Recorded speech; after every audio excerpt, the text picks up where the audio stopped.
मुंबईमधला पावसाचा जोर ओसरलाय. हिंदमातामधील परिस्थितीचा आता सध्याचा आढावा घेतलाय आमचे प्रतिनिधी देवेंद्र कोल्हटकर यांनी.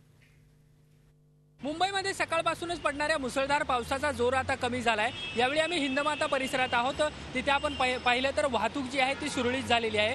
काही वेळापूर्वी मोठ्या प्रमाणात या रस्त्यावरती पाणी जमा झालं होतं, त्यामुळे वाहतुकीला अडथळा आला होता. आता पाऊस कमी झालेला आहे, वाहतूक देखील सुरळीत झालेली आहे. असं असलं तर काही ठिकाणी जे आहे ते अद्यापही पाणी साचलेलं आहे. मात्र याचा फारसा परिणाम जो आहे तो इथल्या लोकांना होत नाहीये किंवा इथल्या रस्ते वाहतुकीला होत नाहीये. साधारण अर्ध्या ते पाऊण तासापासून पाऊस जो आहे तो बंद झालेला आहे आणि त्यामुळे इथलं जे चित्र सुरुवातीला पाहायला मिळत होतं, मोठ्या प्रमाणात पाणी साचलं होतं, त्यामुळे इथल्या रहिवाशांना जो काही त्रास होत होता किंवा वाहन चालकांना तो आता होत नाहीये. मात्र पाऊस आता ओसरलेला असला आणि पुन्हा पाऊस जर सुरू झाला तर तशाच पद्धतीची स्थिती जी आहे ती निर्माण होऊ शकते. सध्या तरी पाऊस नसल्यामुळे इथल्या लोकांना किंवा वाहन चालकांना तुर्तास दिलासा मिळाला आहे. व्हिडिओ जर्नलिस्ट प्रकाश चव्हाणसह देवेंद्र कोल्हटकर, झी मीडिया, मुंबई. झी 24 तास, एक पाऊल पुढे.